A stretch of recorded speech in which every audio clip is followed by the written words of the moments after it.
इसे गरम तेल में फेंको।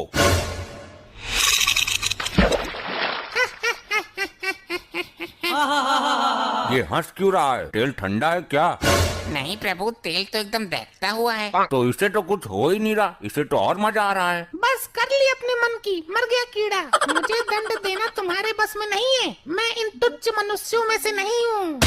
अभी तक ऐसा कोई प्राणी उत्पन्न नहीं हुआ दाढ़ी मजार जिसे हम दंड न दे सकें। इसकी आंखों में गरम सरिया डाल दो। ये सब क्या हो रहा है? ये कैसा चमत्कार है? चमत्कार नहीं प्रभु, ये सब इसकी तांत्रिक विद्याओं का कमाल है। तुम्हारी अकल पर पत्थर पड़ गया चित्रगुप्त। इसकी तांत्रिक विद्याएं उसी क्षण खत्म हो गई थी जब इसने शरीर त्यागा था। नहीं प्रभु, ये टुच्चू मुच्चू तांत्रिक नहीं है। इसकी विद्याएं इतनी प्रबल हैं कि मृत्यु के उपरांत भी इसका साथ दे रही हैं। क्या मतलब? यदि ऐसा है तो इसको दंड देना बड़ा कठिन हो जाएगा। तुम मेरा कुछ नहीं कर सकते, मेरा शरीर अभी भी पृथ्वी पर सुरक्षित है। अगर ये यमलोक का द्वार किसी तरह खुल जाए तो मैं पुनः जीवित हो सकता हूँ। प्रभु, यमद्वार किसी भी हालत में ना खुले, वरना ये मुसीबत खड़ी कर देगा। हर द्वार पर पहरा बढ़ा दो, मैं भी देखता हूँ कब तक काम आती है इसकी विद्या। मैं इस यमलोक में उथल पुथल मचा दूंगा। मेरी विद्या का कमाल देखोगे। ए दुराचारी आत्मा, इससे पहले तो कुछ अनर्थ करे, मैं तेरा अस्तित्व ही मिटा दूंगा।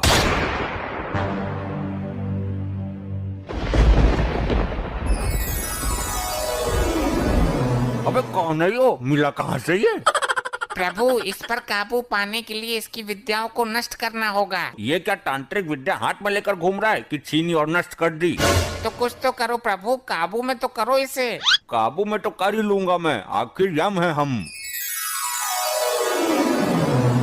ले हो गया काबू में। वाह प्रभु वाह, बहुत उछल रहा था। उल्टा लटका दो इसे भट्टी के ऊपर। ये क्या किया इसने? ये क्या किया नहीं, अब ये क्या कर रहा है वो देखो। हे, यमलोक की संपत्ति का नुकसान क्यों कर रहे हो? जिन विद्याओं का प्रयोग मैं पृथ्वी पर नहीं कर सकता, उन बची हुई विद्याओं का प्रयोग करने का कीड़ा मुझे सर में जोर मार रहा है।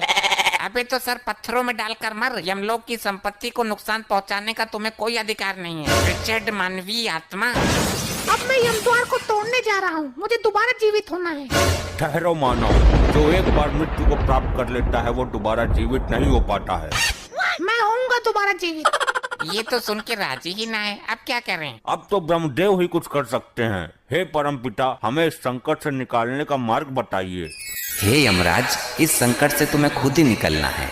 अब हर काम के लिए ब्रह्मदेव नहीं आएंगे। सुना आपने प्रभु, ब्रह्मदेव लोक से कोई सहायता नहीं मिलेगी।